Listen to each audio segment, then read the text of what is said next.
Bom, pessoal, vamos continuar com o nosso assunto, né, sobre translocação no floema. E nesta aula a gente vai ver um pouquinho sobre os mecanismos, né, o mecanismo de translocação, então como que acontece, o que gera, né, o que é responsável por esse mecanismo, por esse transporte no floema, da fonte para o dreno. E para finalizar a parte de translocação, a gente vai ver como que acontece o descarregamento do floema. Nós já vimos o carregamento, né? Então no final desse vídeo vamos ver o descarregamento. Bom, o mecanismo de translocação no floema, ele é explicado pelo modelo do fluxo de pressão. Esse modelo ele foi descoberto, né, pelo pesquisador Munch em 1927 e até hoje esse modelo é utilizado porque é o modelo que melhor explica a translocação da seiva floemática. Para que esse modelo aconteça, é necessário que os poros das placas crivadas lá dos elementos de seiva do floema estejam todos desobstruídos, ou seja, com passagem, né, liberada para a seiva floemática. Outra coisa importante, que o transporte bidirecional nas células do floema em um único elemento crivado é impossível, né, que foi aquilo que eu comentei no vídeo anterior, né, lá no início. Que o floema ele tem um transporte bidirecional, mas um elemento crivado ele vai transportar apenas numa direção e outro em outra direção. No modelo de fluxo de pressão não existe grandes gastos de energia, mas é necessário que haja um gradiente de pressão positivo. Então, já podemos ver que o movimento, né, do floema, da seiva floemática, vai se dar por esse gradiente. Nós vimos no slide anterior, né, que o carregamento no floema se dá pela rota apoplástica ou pela rota simplástica. E depois, mais tarde, a gente vai ver sobre o descarregamento do floema, que também pode seguir essas duas rotas. Algumas alterações, é claro. Bom, a teoria de Munch, né, ou modelo do fluxo de pressão, ela vai se basear no fluxo de massa. Tá? Então, lembram lá que a gente estudou osmose, fluxo de massa, né, e difusão. Então, esse modelo ele é baseado no fluxo de massa. O que era o fluxo de massa? Era a diferença, né, de pressão. Né? Então, a água se movia do lugar de maior pressão para o lugar de menor pressão. E o modelo de fluxo de pressão no floema segue esse mesmo procedimento, esse mesmo tipo de transporte. Tá? Então, sempre seguindo o gradiente de pressão, do maior para a menor pressão. Quem é a maior pressão? A maior pressão sempre vai ser encontrada nos órgãos-fonte, porque é nesses órgãos que vai estar acontecendo o carregamento do floema. Por isso que ele vai apresentar maior pressão. E a menor pressão vai ser encontrada nos órgãos dreno, porque é lá nesses órgãos que vai estar acontecendo o descarregamento do floema e, consequentemente, reduzindo a pressão. Então, resumidamente, a gente pode ver que lá nos órgãos-fontes está acontecendo a fotossíntese e a sacarose está sendo formada. No momento que a sacarose é formada, que é um soluto, né? Sacarose é uma substância, é um soluto, vai fazer com que dentro dessa célula que está carregada de sacarose aconteça uma redução no potencial osmótico, porque está aumentando a concentração de sacarose na célula. Se reduz o potencial osmótico da célula, consequentemente vai reduzir o potencial hídrico dessa célula. Já que ao ficar com o potencial hídrico reduzido, vai acontecer um gradiente de potencial hídrico entre a célula dos órgãos, né, fonte, e as células adjacentes. E esse gradiente de potencial hídrico formado vai fazer com que haja um fluxo de água para dentro do floema, porque são nas células do floema que houve essa redução do potencial hídrico. E lembrem-se que a água sempre se move do maior para o menor potencial hídrico. Então, aqui tem menor potencial hídrico, consequentemente, aqui está entrando água dentro do floema. Esse fluxo de água que vai entrar dentro das células do floema vai promover um aumento do potencial de pressão. Vocês lembram, né, que toda vez que a água entra numa célula, ela causa o aumento do potencial de pressão.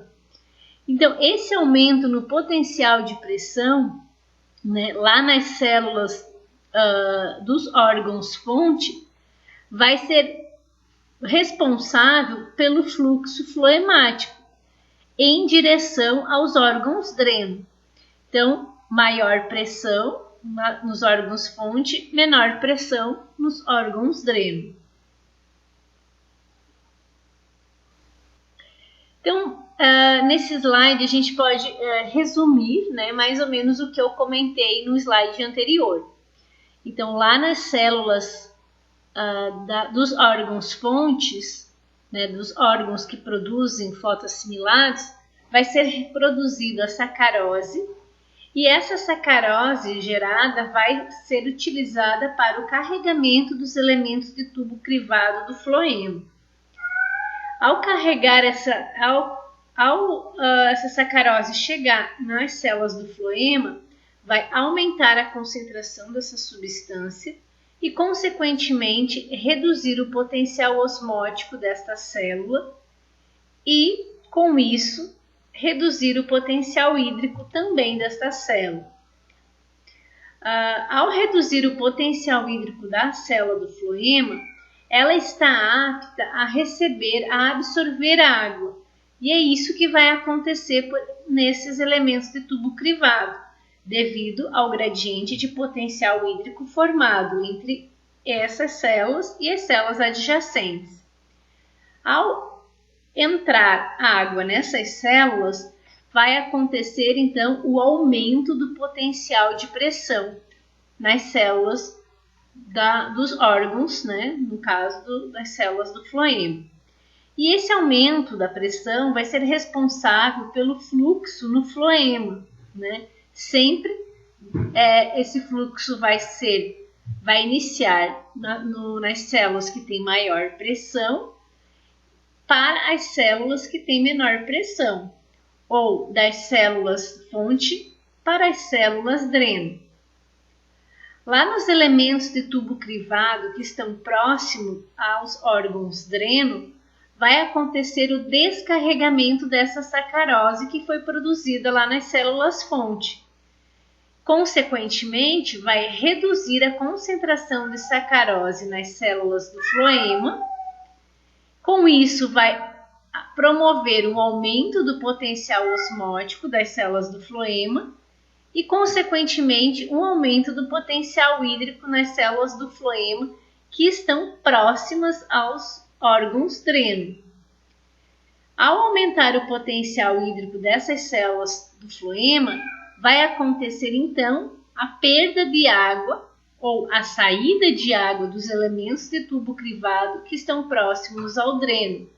E, consequentemente, toda vez que sai água de uma célula, acontece então a redução do potencial de pressão desta célula.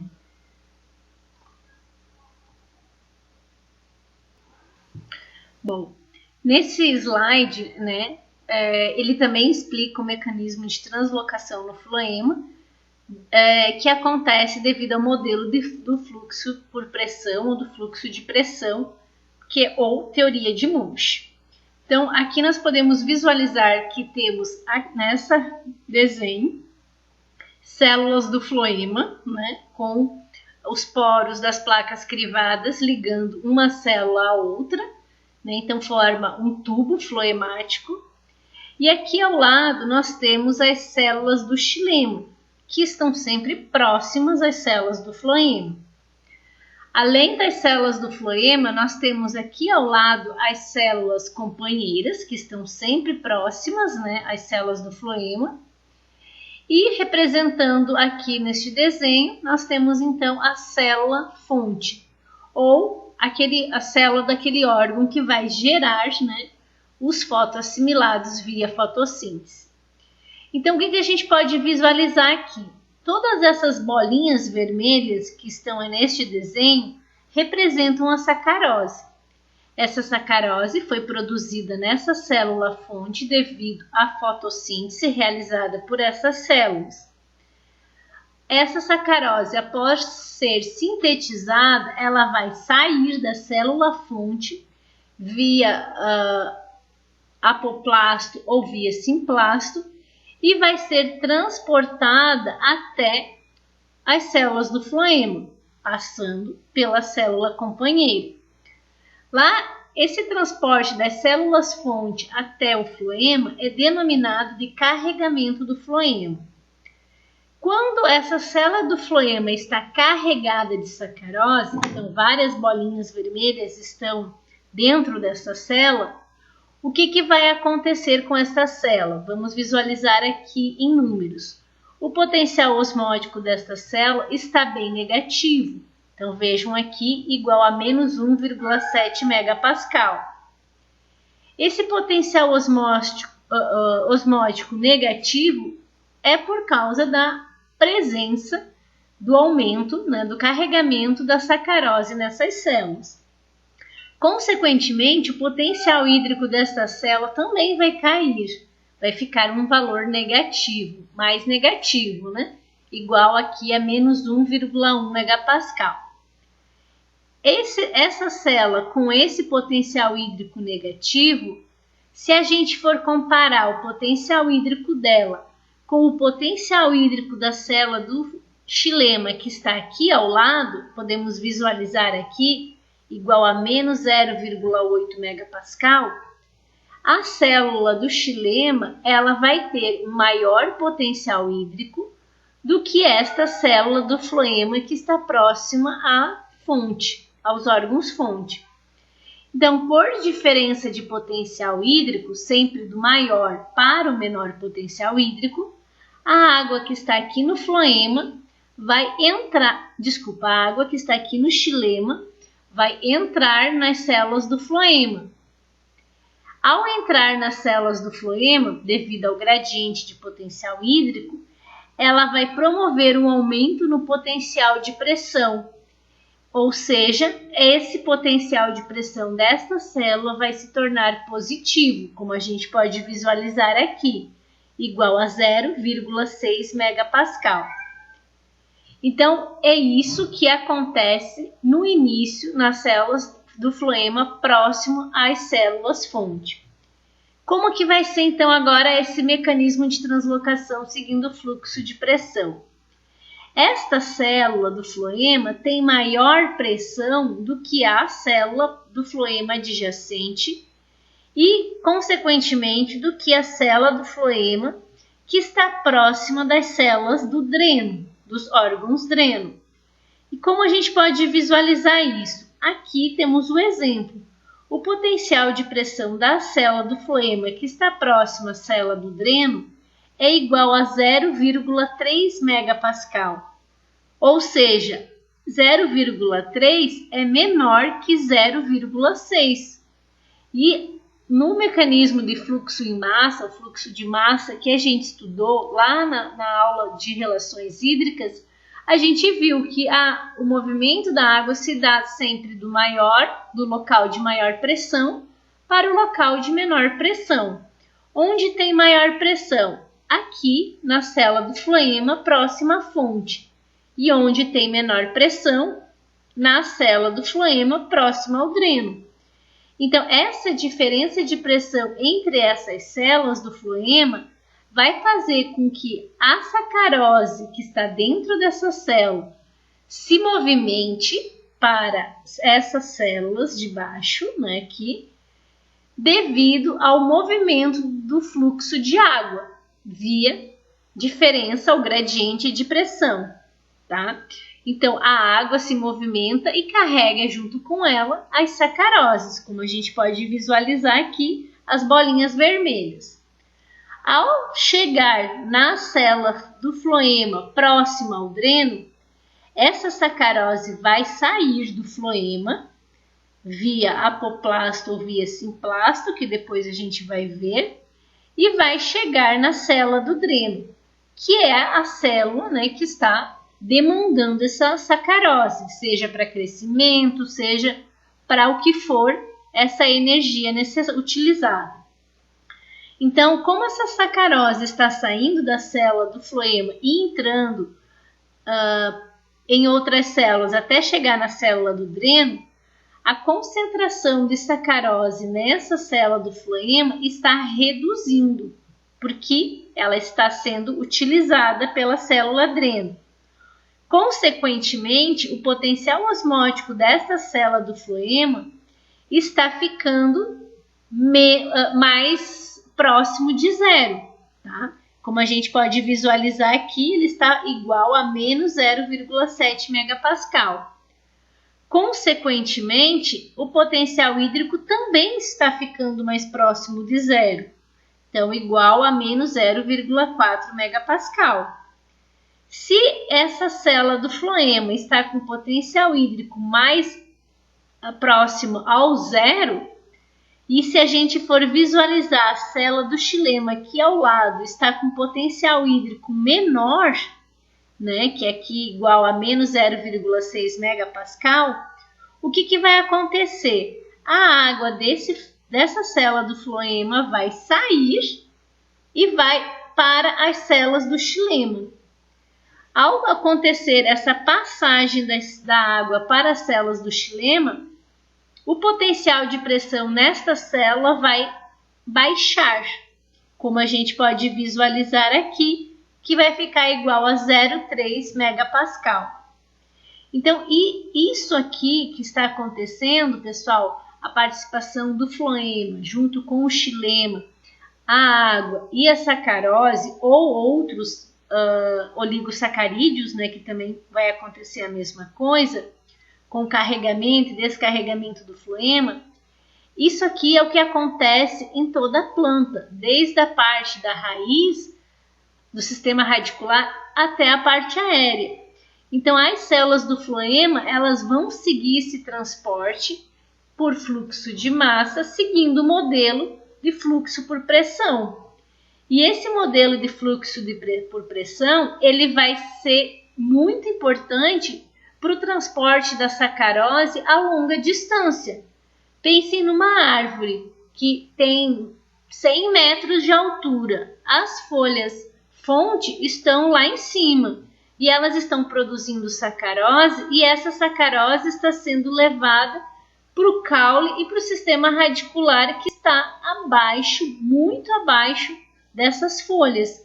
Então, esse transporte a longa distância só acontece devido à diferença de pressão entre as células do floema próximo à fonte e as células do floema próximo ao dreno, devido, né, ao fluxo em massa, tá? Mas também acontece em outras plantas de menor porte e é sempre com muitas células do floema. Então, um transporte a longa distância, diferente do carregamento do floema, a gente viu que é um transporte a curta distância, ok?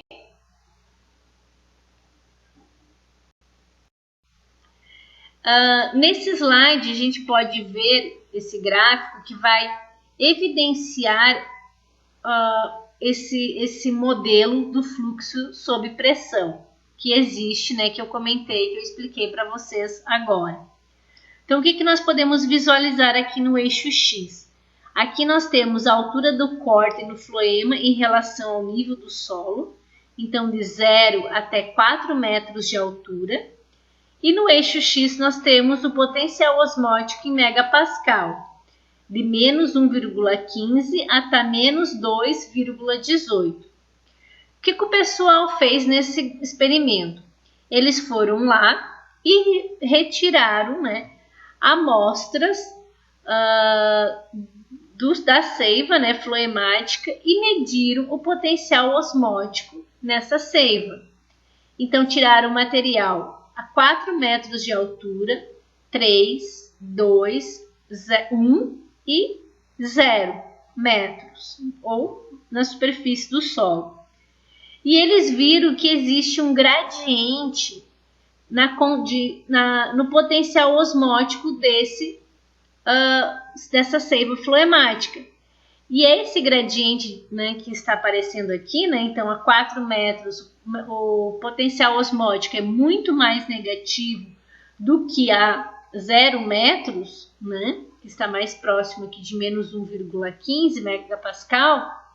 Isso significa que a 4 metros existe uma maior concentração de sacarose nas células do floema, e por isso que o potencial osmótico dessas células é próximo ou maior, né, ou menor que menos 2 megapascal. E próximo da superfície do solo existe uma menor concentração de sacarose nas células do floema e, consequentemente, o potencial osmótico é mais próximo a 0. Tá? Então, isso explica, evidencia, ou vamos dizer assim, dá suporte ao modelo de fluxo de pressão, que é a teoria explicada por Munch, tá? Em 1930 aproximadamente.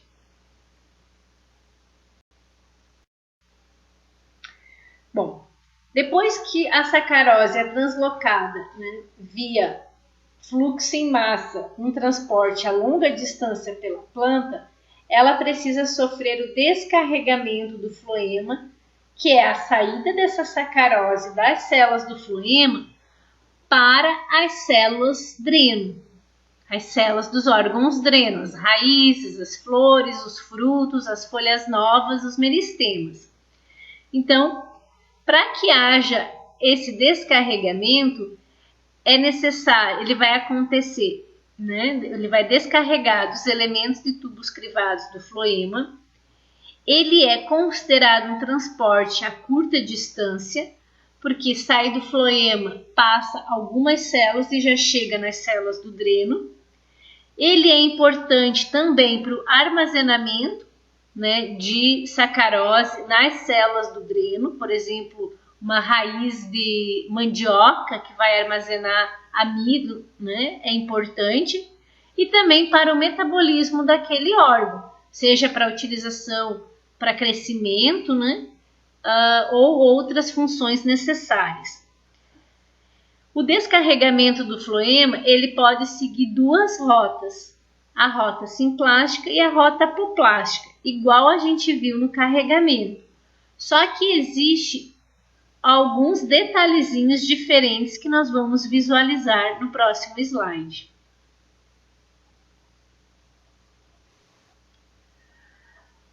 O descarregamento na via apoplásto, ele é ou ativo, né, também pode ser chamado, ele vai acontecer com gasto de energia, igual a gente viu no carregamento, para que haja esse bombeamento da sacarose. Então, tem que ter transportadores de sacarose, para que essa sacarose saia do floema e passe para o apoplasto das células adjacentes, até chegar na célula do dreno.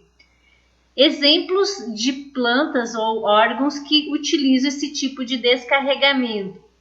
As sementes, até a sua maturação, é um exemplo, porque elas não têm plasmodesmas, e a beterraba também utiliza esse tipo de descarregamento, porque é importante que chegue sacarose para o armazenamento nas suas raízes, né? Porque ela acumula muita sacarose.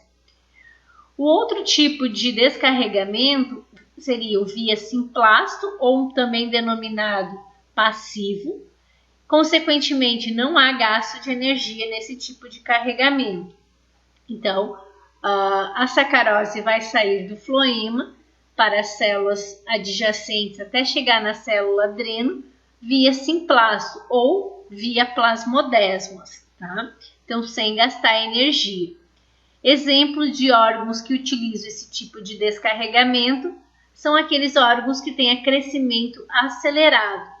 Como eles estão crescendo rapidamente, né, folhas, até mesmo raízes, frutos, eles têm um alto consumo de sacarose e, consequentemente, eles não podem ficar gastando energia. Por isso, eles têm esse tipo de bombeamento da sacarose do floema via plasmodesmas, tá? Bom, então como que acontece o descarregamento do floema? O descarregamento do tipo simplástico é igual ao que a gente viu no carregamento. A sacarose que está aqui no elemento de tubo crivado vai passar para a célula companheira via plasmodesmas e vai continuar até chegar na célula dreno passando via plasmodesmas, tá? Então aqui não altera nada. O que a gente vai ter um pouquinho de diferença é no descarregamento do tipo apoplástico. Nós vamos ter 3 tipos de descarregamento: o tipo A, o tipo 2A e o tipo 2B. Qual é a diferença deles? No caso do tipo 1, o descarregamento do floema, né, a sacarose que está aqui no floema vai passar para a célula companheira via plasmodesmas. Mas para ela sair da célula companheira e passar para a bainha do feixe vascular, ela vai ter que atravessar o apoplasto. Então ela vai precisar gastar energia para atravessar o apoplasto e seguir ou via apoplasto ou então depois via simplasto até as células do dreno. No tipo 2A, a sacarose que está no floema vai passar via plasmodesmas para as células companheiras, que também vai passar via plasmodesmas pelas células da bainha do feixe vascular. Mas para que essa sacarose continue seu trajeto para as células do parênquima do floema, ela vai precisar passar via apoplasto. Consequentemente, vai gastar energia para ocorrer essa passagem, né, e continuar via apoplasto até as células do dreno ou via simplasto até as células do dreno. E o tipo 2B, nós vamos ter a sacarose aqui nos elementos do tubo crivado, que vão passar via plasmodesmas pelas células companheiras, que continuam passando via plasmodesmas pela bainha do feixe vascular, que continuam passando via plasmodesmas pelas células do parênquima, do floema, e só vão encontrar o apoplasto, né, para passar uma barreira, vamos pensar assim, quando chegar na célula do dreno. Então, para ela sair dessa célula e chegar na célula do dreno, há necessidade da passagem pelo apoplasto. Consequentemente, vai gastar energia para fazer essa passagem, né, e chegar então nas células do dreno. Então, o que diferencia esse descarregamento apoplástico é que a passagem via apoplasto pode acontecer próxima ao complexo elemento de tubo crivado e célula companheira, ou próximo às células do dreno, né, igual a gente pode visualizar aqui, ou então entre a bainha do feixe vascular e as células do parênquima. Tá? Então, é o que vai diferenciar o descarregamento apoplástico do carregamento apoplástico que a gente viu.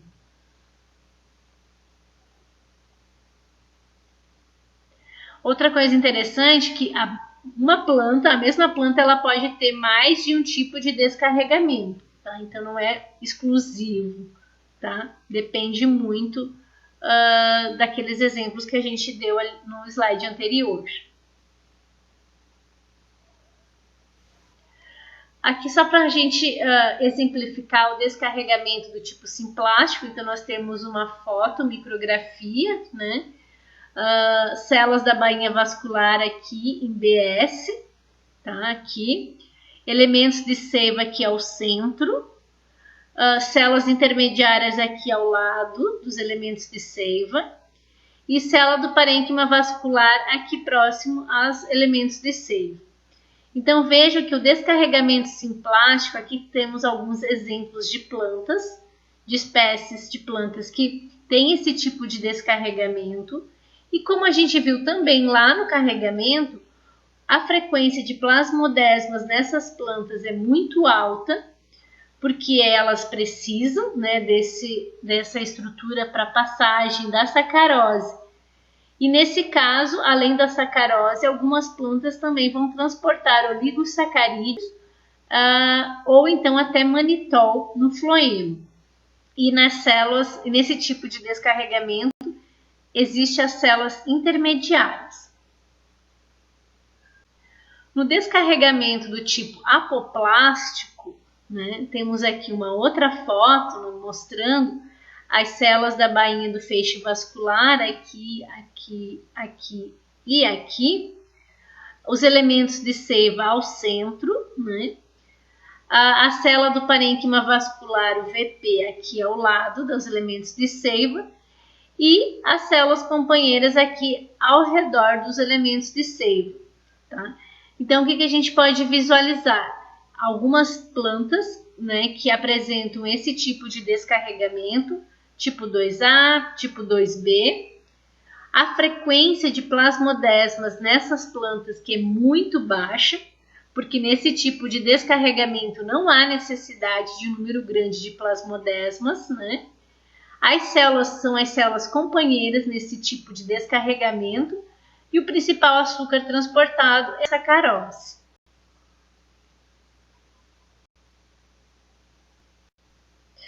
Então, aqui só um resumo de tudo que a gente viu na parte de carregamento, transporte e descarregamento do floema.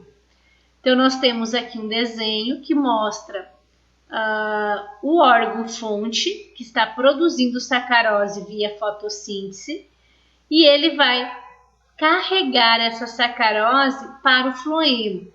Então, esse carregamento aqui vai passar por algumas células, né, que são as células do mesofilo, e ele pode acontecer via simplástico ou na rota simplástica, que acontece via plasmodesmas, ou então via apoplasto, quando ela necessita passar pelo apoplasto, pelos espaços entre paredes celulares das células. Vai passar pela célula companheira até chegar nas células do floema. Então, este aqui é um transporte a curta distância. Quando essa sacarose chega nas células do floema, ela vai seguir a teoria de Munch ou modelo de fluxo de pressão. Então, vai ter maior pressão nessas células devido ao acúmulo, ao carregamento dessa sacarose, que vai ser, consequentemente, menor nas outras células do floema. Devido a essa diferença de pressão entre uma célula e outra do floema, a água vai se movimentar, né, porque vai entrar a água do xilema nessa célula do floema, e a água vai se movimentar por diferença de pressão, carregando então essa sacarose. A sacarose, ao chegar no floema próximo ao dreno, né, então ao finalizar o transporte a longa distância e chegar no floema próximo ao dreno, ela vai ser descarregada para o órgão dreno, que é um tipo de carregamento também a curta distância, e esse tipo de carregamento pode acontecer via apoplasto, né, ou então via simplasto para os órgãos dreno. Tá? Então, aqui é um resumo do que a gente viu no finalzinho do vídeo anterior e com todas as explicações do vídeo de hoje, que mostra como que a sacarose sai lá dos órgãos-fontes, é carregada, transportada por diferença de pressão e depois descarregada nos órgãos dreno.